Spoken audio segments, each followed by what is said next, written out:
Hey friends. Okay, so now we're on the second Parsha for this week because like I said, this is a double Parsha. First part of the Parsha is Behar, or first part of the double Parsha is Behar, and the second part is Bechukosai. So now we're going to learn about Parshas Bechukosai. Okay, so I'm going to read this to you guys from my very special book that I love.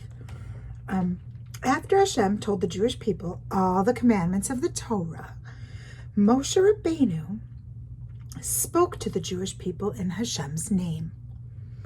If you will follow my laws and keep my commandments, I will give you the best of everything. There will be great reward awaiting you in Olam Haba, in the world to come. Hashem promised us very good things as long as we follow the ways of the Torah. Hashem will bless us with enough rain at the right times. We all know that without rain, the produce cannot grow, and we cannot have food to eat. That would be so sad. Many years ago, during the time of Rabbi Shimon ben Shetach, the Jewish people were very righteous. They obeyed Hashem's will and kept all the mitzvahs. During those times, rain fell only on Shabbos and Yomim Tovim.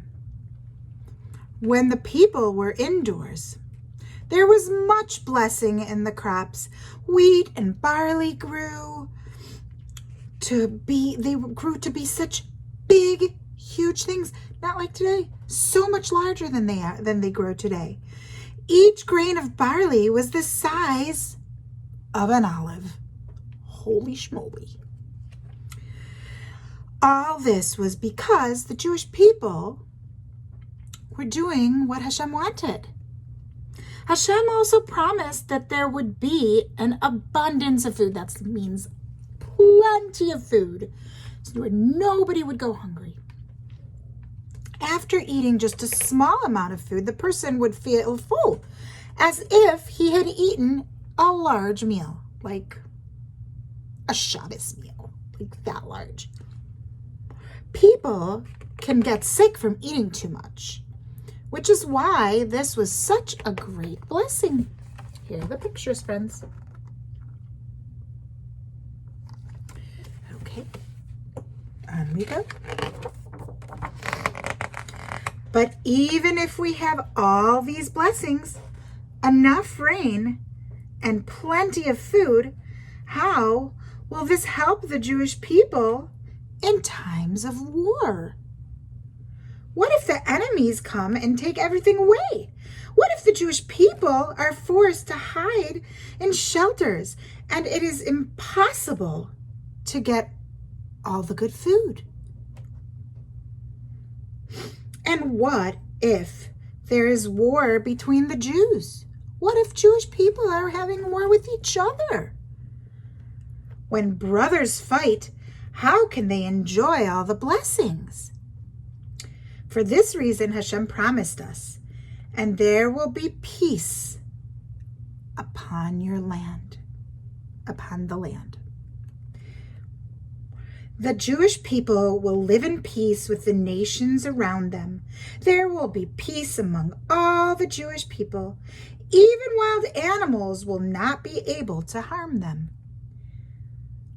Here's a mashal. A mashal. There was once a king who hired workers and promised to pay them a good salary. The workers thought to themselves, "Why should we work hard? Either way, the king will pay us, even if we are lazy and rest most of the time." That's kind of not nice, huh? And so it was. The workers wasted their time and accomplished very little each day. There was only one worker who worked hard and fulfilled the king's orders quickly. When it was time to receive payment, the workers lined up in front of the king. "We're ready." The king pointed to the devoted worker and said, "Please wait on the side until the other workers get paid. Please wait, my friend. It will not take me long, since they will receive very small salaries. You, however, will be receiving a very large salary. I will sit down with you and calculate exactly how much I owe you for your hard work. The same will take place when Bnei Israel and the other nations will come to ask Hashem for payment for their good deeds. Hashem will say to the Jewish people, wait for a short while until I finish paying the other nations. It will not take long, since they kept only a small number of commandments, of mitzvos. When I'm through with them, I will spend as much time as necessary to reward you for all the mitzvos you have done. On the other hand, Hashem also said that if, chas v'shalom, the Jewish people do not follow the Torah and do mitzvos, Hashem will bring upon them terrible disaster. Dun, dun, dun! He will send enemies to fight us, destroy Eretz Yisrael, and send us into Galus. Oy v'voy. All the good promises Hashem has made to us come with a condition: that we obey His will and follow the ways of the Torah. Here's a picture. So, can you see it? I hope you can see it. Let's see what's next. It's not turning. There we go. Okay. Wait. Let's make sure. Yep. Okay. Zev hired workers to build for him a large and beautiful home. Every once in a while, he would go check up on the workers and look at the progress they made. One time, as he was walking over to the building site, he noticed from afar that the house was nearly ready. Zev was so excited. It's so exciting when your new house is almost ready. Zev was so excited with the way the house looked that he said, "This house shall be used for the Beis Hamikdash." Zev did not know that as soon as he uttered those words, the house became holy and he was forbidden to use it. Does this mean that Zev will never be able to live in the house that he had spent so much money on? No, it doesn't. But in order for the house to be permitted for use, a Kohen will have to come and decide how much money the house is worth. Zev must then give the same amount of money to the Beis Hamikdash. Only then will the house be permitted for Zev to live in. The same thing happens if a person sanctifies himself or someone else for the Beis Hamikdash by saying, Arki Elai. I'm not sure what that means. Which means, it tells us. Which means, whatever I am worth, I will give that amount to the Beis Hamikdash. Huh.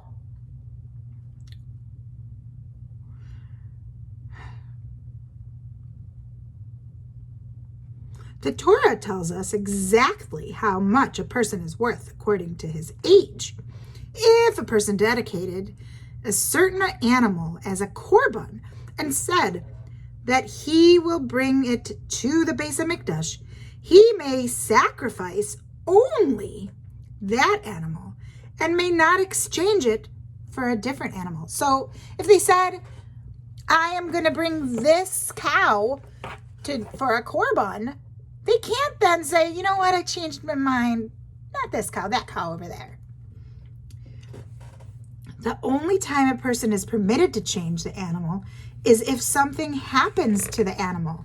if it gets a blemish, if it becomes sick, or if it becomes tummy. Now we're going to learn about something called maser of an animal. But before we do that, let's just recap, okay? So basically, in Parshas Bechukosai, we learn that Hashem gave us lots and lots and lots of blessings. He said that all these wonderful things would be for us, that he would make sure that rain came when it needed to, that we had wonderful, beautiful food and fruit and vegetables and all of the good things that we need.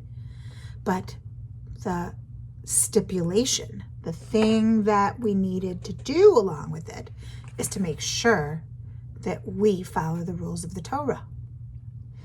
So, and if the Jewish people do not follow the rules of the Torah, it says that then there'll be trouble. So I think we better try our best to follow the rules of the Torah. Maaser of an animal. Maaser comes from the word eser, which means tenth, or 10. So a maaser is a tenth of.